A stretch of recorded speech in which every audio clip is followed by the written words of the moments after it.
Está con nosotros el doctor Wilfredo Pedraza, precisamente, como sabemos, ex ministro del Interior, ex jefe del INPE también, porque nos interesa analizar la situación de las cárceles en el país. Bienvenido a RPP, doctor Pedraza. Jorge, buenas noches. Ha escuchado a la presidenta Dina Boluarte. ¿Comparte su optimismo? Lamentablemente no. Me gustaría compartir, porque ese optimismo significaría que en el país hayan menos muertos, menos afectados, menos delincuencia que se burla de la autoridad porque asesinan grabando en pleno estado de emergencia. Y yo diría más bien que si bien es importante una política de comunicación, esta tiene que hacerse sobre la base de bases reales, sobre la base de estrategias que se conozcan o que uno perciba que se están llevando a cabo. Pero por discursos, lo único que va a ocurrir es que haya más víctimas todos los días. Y entonces, claro, puedo saludar de inicio lo que dice la presidenta, pero si sincero lo que tengo que decir, me indigna escuchar una frase así, porque yo no percibo cómo en unos días esto se va a acabar. Entonces creo que hay que decir las cosas con claridad. La realidad parece ser muy distinta a la que nos pinta la mandataria Dina Boluarte en este ya famoso cuarto de guerra. ¿Cómo observa lo que está haciendo precisamente la mandataria en este escenario, el denominado cuarto de guerra? ¿Le parece que esta convocatoria es realmente útil? A ver, me parece que es una política de comunicación también, y hasta un punto correcto. Pero cuarto de guerra todos los días, ocupándose de la presidenta en temas de esta importancia, es verdad, sentado con ministros, comandantes generales de la Fuerza Armadas, la policía, todos los días, empleando, es decir, muchas horas de gente del mayor nivel del Estado en asuntos de escasa o nula relevancia, me parece una pérdida de tiempo. Que ocasionalmente ocurra, brindando cifras consolidadas de cada 15 días, cada 30 días, yo lo saludaría, pero todos los días, francamente, me parece una pérdida de tiempo de quien ejerce la más alta investidura en el país, que además de ocuparse de los temas de inseguridad, tiene que ver inversiones, problemas nacionales, pobreza, agua, desagüe, son otros temas. Aquí obviamente nos preocupa la inseguridad, pero uno sale fuera, en el interior, ahí probablemente la demanda sea también seguridad, pero con igual fuerza, agua, desagüe, educación, etcétera. Así que correcto. Me parece que es una pérdida de tiempo. Además, hasta el momento, la presidenta Dina Boluarte, dentro de este cuarto de guerra, no nos dice, por ejemplo, algo sobre la captura de los cabecillas, ¿no?, de estas organizaciones criminales que continúan haciendo lo que quieren realmente. Mi impresión es que se está optando por el discurso sin contenido.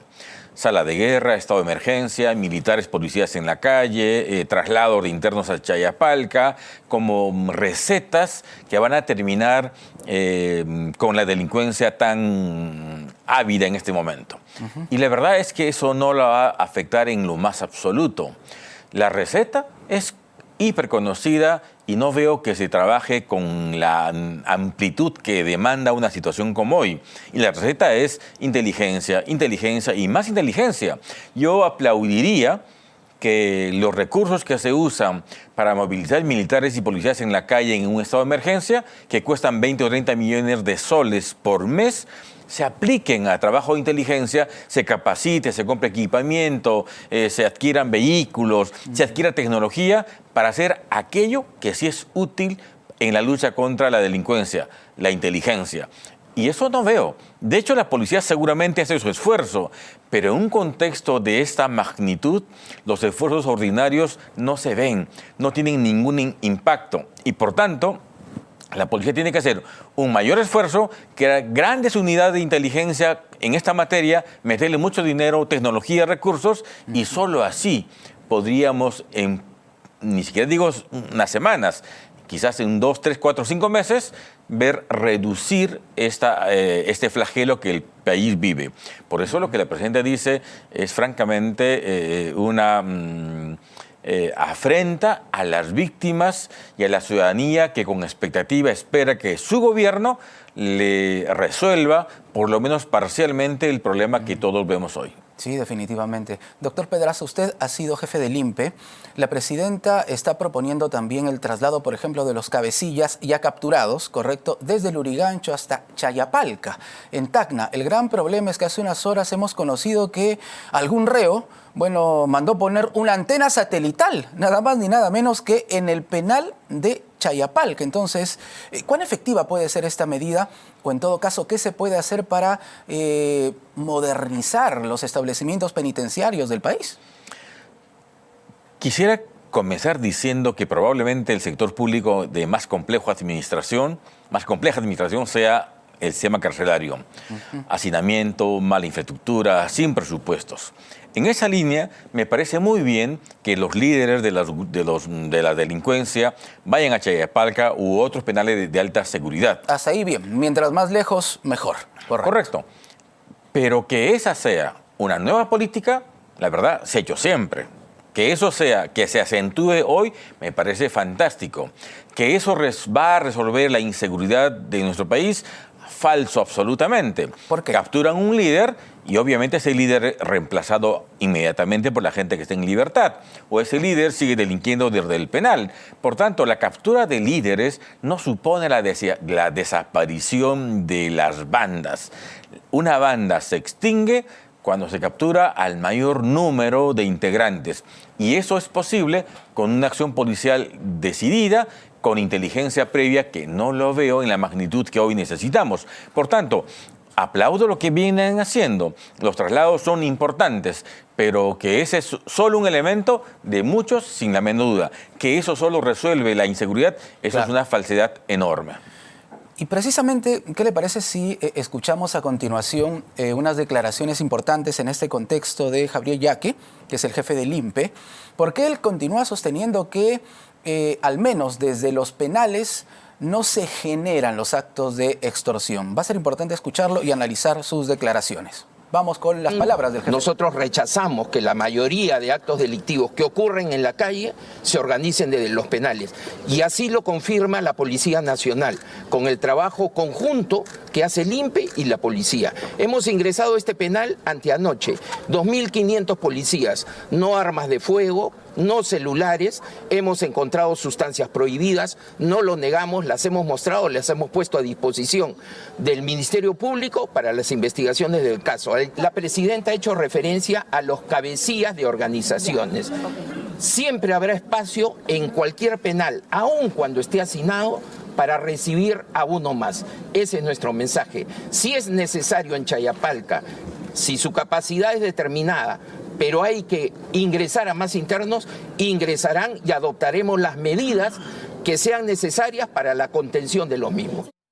Bueno, el señor Yaque ha sostenido esto desde casi el inicio de su gestión, que desde los penales no nacen las extorsiones. Sin embargo, la realidad demostraría lo contrario. No digo que el 100%, pero hay un buen porcentaje o un mal porcentaje para los peruanos de extorsiones que se generan desde los penales, doctor Pedraza. A ver, yo comparto lo que dice el doctor Yaque, porque él dice que no son la mayoría de delitos. Que desde penales se extorsiona, no me queda la duda, pero creo que es una cuota menor. Desde mi experiencia, las extorsiones se producen desde fuera. Penales, insisto, pone una cuota, pero no creo que desde ahí sea el centro generador de lo que pasa hoy en términos de inseguridad en la ciudadanía. Me parece importante aquello que anuncian.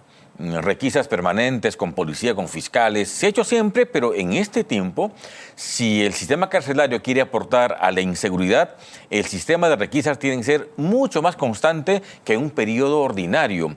Por eso, que vayan cientos de policías, trabajadores penitenciarios, fiscales, con las máximas autoridades, me parece fantástico. Y eso debe ser una política constante. Si queremos reducir, por tanto, la actividad delictiva desde un penal, claro, esa es la única receta, no hay otra. Pero tenemos penales completamente hacinados, doctor Pedraza, entonces ese es un gran problema. Seguir juntando de esta manera a delincuentes con quienes de repente no lo son y que están esperando a veces una sentencia, ¿no resulta todavía más peligroso? Bueno, es peligroso y lamentablemente inmanejable en este tiempo. Nunca antes en la historia, Jorge, de nuestro país había visto penales tan hacinados como los que vemos hoy. Yo estoy vinculado al sistema de cárceles hace más de 30 años y la verdad que el hacinamiento en cárceles va creciendo de un modo preocupante. Preocupante porque no pensemos que en cárceles están solo los líderes, las bandas, los extorsionadores. Hay miles y miles, casi el 45% de jóvenes primarios que tienen entre 18 y 29 años y que no han decidido vivir en la línea del delito necesariamente. Claro. Entonces, mezclado con los líderes, mezclados con las bandas, son victimizados, son extorsionados dentro, son afectados sexualmente, son víctimas de esta... Es un infierno, esa es la verdad. Es un infierno lo que se vive en las Quien cárceles. piense que ir a un penal supone pensar y resocializarse por efecto del tratamiento es una mentira absoluta. En un penal se victimiza, hay violencia interna, hay exacciones ilegales. Ese es el modus vivendi. Y ese es el gran problema porque en los penales no se resocializa, se especializan lamentablemente muchos delincuentes en temas La criminales. mayoría, sin la Es la menor verdad. duda.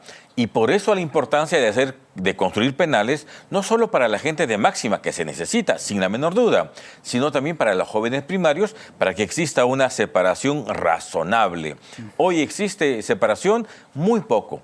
Ancón 2 es un ejemplo que todavía se preserva de alguna forma, pero en verdad Lurigancho, Castro Castro, Huaral, Cañete, que eran los penales, digamos, para primarios, están hoy hacinados donde todo el mundo está mezclado. El 2004, Huaral y Cañete tenían como 1.700 internos. Hoy bordean los 4.000. O sea, hemos pasado los 100.000 presos en el Perú y desde el 2015 no se construye un solo penal más. Qué barbaridad. Se ha anunciado, yo diría, con un poco de burla, yo creo, con un poco de burla a la comunidad vinculada a cárceles, que ya están por resolver el tema del hacinamiento porque proyectan construir 12.000 cupos en Huacho y 10.000 en Lima. Suman 22.000 cupos. Mira, ese anuncio sería serio si se señala que van a comenzar los estudios para esa finalidad. Los estudios toman 1 año o 2 años. Construir toma 4 o 5 años. Es decir, dentro de 10 años probablemente ese proyecto, si va a caminar, tendrá alguna realidad. Se está construyendo hoy el penal de Abancay para 800 presos. Nos tomó 20 años. Yo lo comencé. Hoy este gobierno, es verdad, lo está poniendo en marcha, pero es es el lunar, Claro, y claro. así no es. Yo creo que Claro. es imprescindible poner recursos para cárceles. Eso, recursos, porque, y no estoy señalando que su política sea impecable, pero por ejemplo, en El Salvador, el presidente Bukele ha podido construir cárceles de altísima seguridad. Tan es así que desde Estados Unidos, Donald Trump le está enviando a algunos reos. Nada nos impide, Jorge, hacer ¿Por qué no hacer exactamente eso lo en el mismo. Perú? Mira, nada Claro. nos impide. ¿Sabes qué nos impide? Falta de decisión política, falta de vocación de poner dinero para hacer penales. Una anécdota muy pequeñita. El 2004, yo, presidente del INPE, mi primer acto administrativo fue cerrar el famoso Chayapalca. ¿Por qué? Porque estaba inaugurando el penal Ancón 1 aquí en Lima, de alta seguridad, con muy buen sistema de contención y de control electrónico, para 1.000 presos y solo tuve al final 400, con un rígido control, todo electrónico. Los internos tenían pánico de ir a este penal, preferían Chayapalca, donde están relativamente libres. Bueno, ¿qué nos impidió? En lo absoluto. Ni la ley nacional, ni la Constitución, ni el Estado de Derecho nos impide hacer penales de alta seguridad, ni regímenes verticales. ¿Por qué no se hace? ¿Qué Porque falta? no hay Decisión política. Decisión política, sin duda. No hay que mirar más allá. Aquí se puede hacer y no se hace por una sola razón, porque no hay voluntad política. Estamos en el discurso y eso es penoso. ¿Conoce usted al ministro del Interior, el señor Julio Díaz? Le pregunto si lo conoce porque muchos peruanos no lo conocen. Han pasado 16 días y todavía no nos muestra su estrategia para luchar contra el crimen. Y claro, como peruanos estamos preocupados de acabar en lo mismo del exministro Santibáñez. No lo conozco. En mi época de ministro, él tenía el grado de comandante, me parece, estaba en una comisaría, no logro ubicarlo. Bueno, ya está en la función, con los pasivos que tiene, y espero que tome la decisión correcta. Y la decisión correcta en un tiempo así son 2 temas. impulsar la gestión de recursos, es decir, invertir el dinero que tiene el sector, que se traduce en vehículos, tecnología, personal, capacitación, infraestructura. Claro. Y en segundo lugar, rediseñar la política que se ha venido de atrás, que era un poco del discurso, en fortalecer las áreas de inteligencia. ¿Para qué? No para lo clásico, no para ver temas sociales, sino para combatir las bandas organizadas que hoy dominan el país. Esos dos temas son las tareas prioritarias de un ministro. ¿Puede hacer algo este gobierno?